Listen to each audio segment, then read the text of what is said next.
el inicio de la OPEP.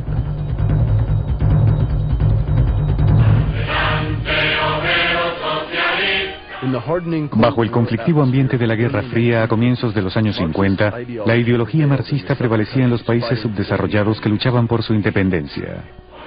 La revolucionaria Cuba se convirtió en modelo para los movimientos guerrilleros que se desarrollaban en Latinoamérica, mientras antiguas potencias coloniales europeas enfrentaban guerras de liberación en sus colonias foráneas.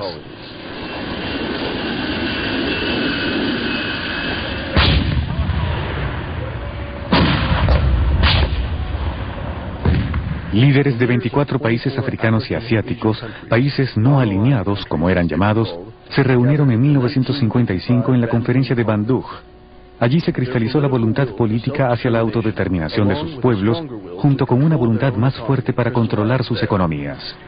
En este explosivo contexto internacional, Shell y British Petroleum, seguidas rápidamente por otras grandes, decidieron en forma unilateral reducir el ya disminuido precio de venta del petróleo en 9% debido a una superproducción. Esta decisión provocó la ira de los países productores en vías de desarrollo, ya que el petróleo era su principal fuente de ingresos. Dos hombres habrían de dirigir la lucha que, poco a poco, debilitaría el poder de las grandes. Se trataba de Juan Pablo Pérez Alfonso, ministro de Energía de Venezuela, quien era altamente apreciado por los líderes petroleros de los países árabes, y su contraparte saudita, Abdallah Tariki, un nacionalista radical a quien los estadounidenses llamaban el Jeque Rojo. Tariki y Pérez Alfonso establecieron de inmediato el objetivo principal de oponerse a la caída de los precios del petróleo. Recíprocamente, la cuota de beneficios de los países productores tenía que aumentar, ya que era muy baja. Una vez que estos objetivos fueron claramente establecidos, se hizo un anuncio en el primer Congreso Árabe del Petróleo, en El Cairo, donde Pérez Alfonso se invitó a sí mismo, ya que era venezolano y no árabe. Durante el Congreso y fuera de él, se llevaron a cabo reuniones secretas. Ahora, ¿por qué eran secretas? Porque en ese tiempo estos países les temían a las naciones occidentales y el poder de sus compañías petroleras, que habían enviado a representantes suyos al Congreso y que supervisarían las reuniones entre los diferentes estados.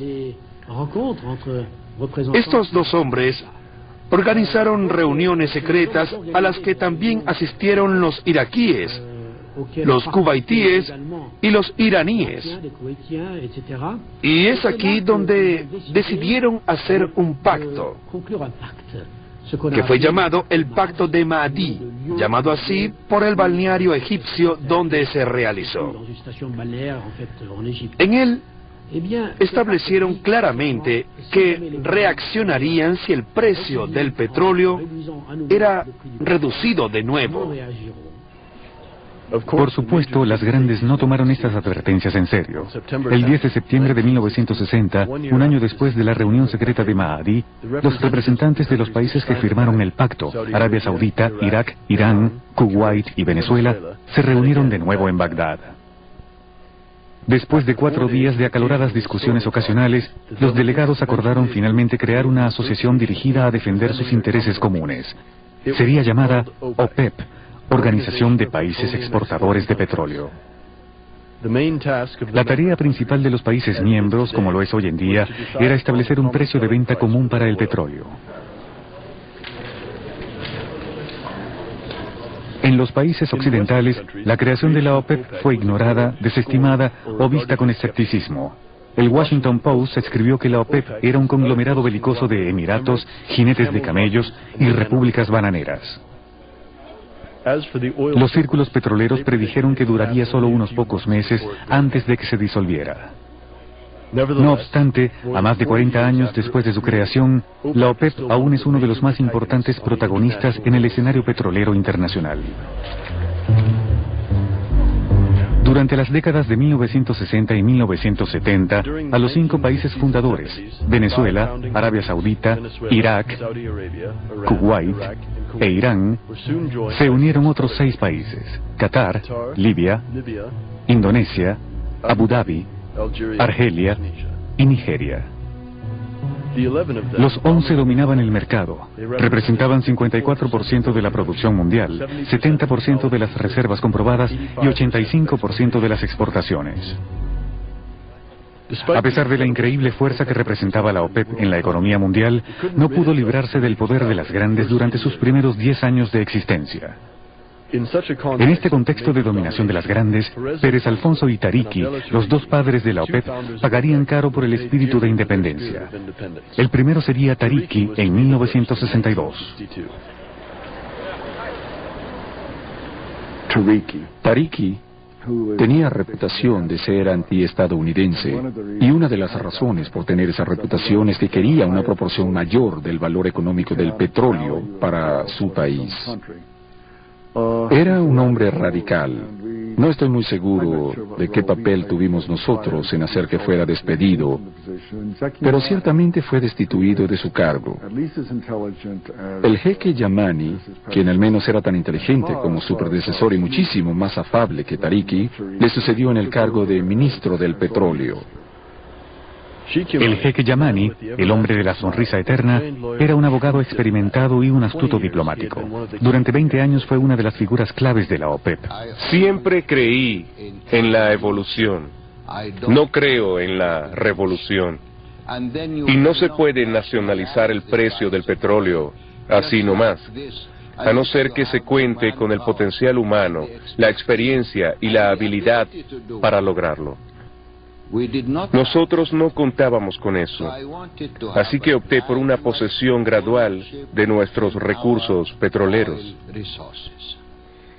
En 1963, Pérez Alfonso, desilusionado al ver a la OPEP desgastarse en asuntos intrascendentes e intrigas de palacio, en lugar de dedicarse a la emancipación del tercer mundo, renunció apenas un año después que su amigo Tariki fuera destituido.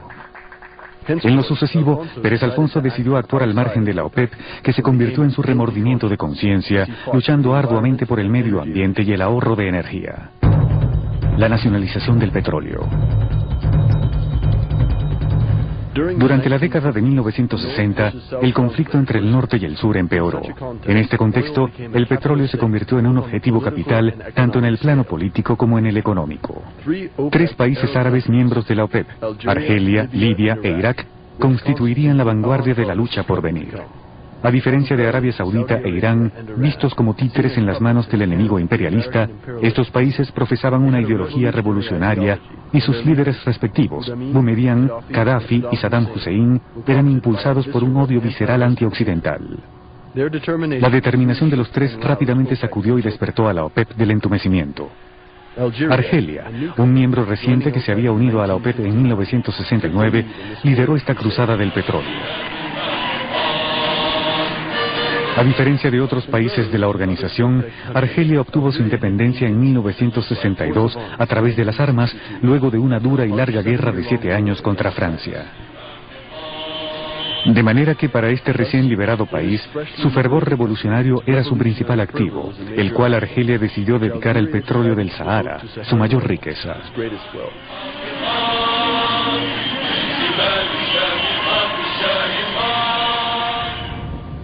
La aventura petrolera de Argelia había comenzado 10 años atrás, en 1952, 2 años antes de que comenzara la rebelión, cuando el país aún era una colonia francesa.